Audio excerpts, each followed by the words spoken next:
Hello, hi moms, hi dads, hi family. It's your family midwife once more, still on the series of family planning.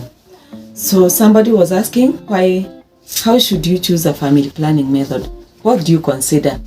So when you're choosing a family planning method, it is important also to consider how good it will be for you. Your healthcare provider will also assist you in a way to understand more about what you need and what is right for you. Because remember, everything is individualized. It is all about how does it fit you. So I'll give you a bit of tips on what you will consider before choosing a family planning method. Number one, we want to look at the desired duration of contraception. So do you want a long-term family planning method or just a short-term? So long-term or short-term depends on how do you live with your partner. Does your partner stay away or such things? Also, could you be wanting to conceive maybe after 3 months, after 2 months? That is what you are thinking about. So if you want a prolonged contraception, you may want to choose a long-term method that could take up to maybe 5 years or 10 years, which you can find in mostly the intrauterine devices or the implants. So this is what you are looking at in terms of long-term or short-term. Another things you want to check for is convenience in use. There are people who do not want to keep visiting the health facility. So maybe you want a method that you will administer to yourself. So there are self-administered family planning methods. And also there are people who would want a family planning method where you don't have to keep maybe reminding yourself every day, or some feel okay to keep reminding themselves to take it every day. Some do not want oral contraceptives. They don't want to feel any feelings of effects from oral contraceptives. So we are considering how convenient is this method. So if you want a method that maybe you feel you will just forget, you struggle with consistency, you need a method that may not need your attention for some time. So methods that need a lot of attention, like the pills, which you have to take every day, need somebody who is ready for that. So for people who want methods that do not need any attention, they may be choosing maybe implants or the intrauterine device, or maybe the injectables, which may take maybe a few months before you need to do another dose. So something else we want to consider is return to fertility. There are methods that you will have immediate return to fertility.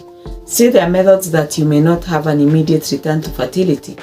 So for example, if you really want to conceive by the end of the year, but you don't want a kid, pregnancy right now, maybe in the next 2 months, you want a method that will be very reliable in terms of return to fertility. So maybe an immediate return to fertility. So these methods, you may want to choose a method that will fit your return to fertility duration or needs. The other thing you're looking at is availability and affordability. Family planning methods generally are highly funded, so you find them quite available. I think in Kenya we have many that are available for most people. Everybody can find them. Most of them are freely given. A few of them may have some fee, but also you look at how available is it, how will you be able to access that family planning method when you did it, and how much will you be able to afford it. So there are those that are quite expensive, there are those that are affordable and freely given. So always look for a family planning method that you will be able to afford and access easily as soon as you want them. So the next thing is a protection from sexually transmitted infections. This one is highly applicable to many people because especially for people who are not stable in terms of relationships, you might be at risk of having sexually transmitted infections. Also, if your partner is not reliable in terms of loyalty to the royalty, it may also be a need to to protect yourselves against sexually transmitted infections. Also, you could be having a sexually transmitted infection and you want to protect your partner. So you will choose a method that protects your partner from sexually transmitted infections, which will likely be a condom. So this is one thing that you must consider, and it's important to consider. So if you have a sexually transmitted infection or HIV/AIDS, there are partners who are discordant in terms of their HIV status. One is positive, the other one is negative. So you may want to protect the other partner from acquiring HIV and other sexually transmitted infections. So it is important to confirm about its reliability, a reliability of a method in protecting you against sexually transmitted infections. So another thing we want to look at is any underlying conditions. So it is called a medical eligibility criteria. This one will be checked by your medical or health provider about how eligible you are to use a certain method. So there are levels or classifications of risks. So there are risks that may force you completely not to use a method. But there are risks that also may allow you to use a method and also take care of some precautions. So it is important to consider how eligible you are for that method. For example, also some of the hormonal methods may not go well with alcohol. So you find if you are a regular alcohol drinker or taker, you might be, or a smoker, there are some methods that your healthcare provider could advise you not to use to ensure your health is maintained. So that's among the factors. The other thing is your sexual behavior. As we said, there are those who are loyal in terms of their one-to-one partner, but there are those who could be maybe having several partners, or you are married to many wives, or such things. Also, there is the regularity of your sexual behavior. Maybe it could be once in a month or any of those. So you need to consider that. For someone who is just having maybe once in a while sexual intimacy, those people can use a method that is just maybe a method that is used maybe once and maybe you stop it. But for people with regular sexual intimacy, you may want a method that will keep you completely under contraception. So another thing is the side effects.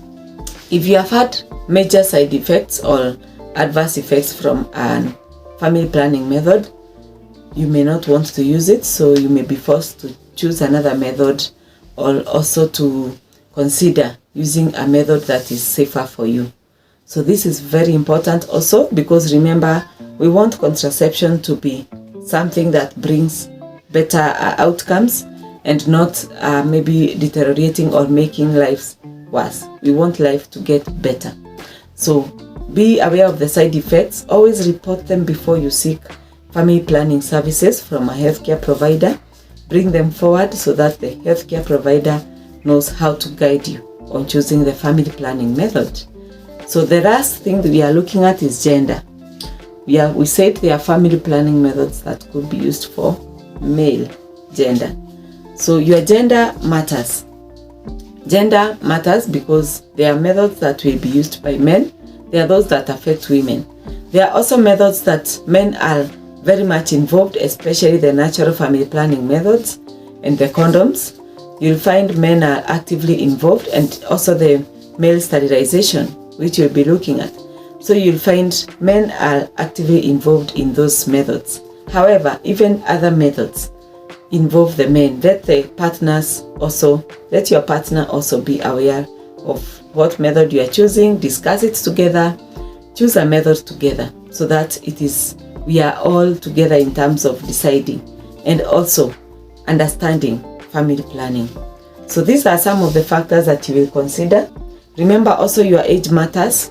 Very young people may not want to use family planning methods that are permanent, as we said, because we want them to remain fertile. We also want to reduce issues of fertility. So any young person needs also to consider the methods they use to avoid maybe tampering with fertility, also avoid inconvenience, avoid any stigmatization that may be there. So it is important to consider what methods you are using. Also, we don't want to use methods like the emergency contraceptions very regularly. As we'll be analyzing them, we'll see why young people need not to use them as a family planning method, rather an emergency contraception. Thank you so much. I wish you all the best. Have a good time and see you next time. Thank you.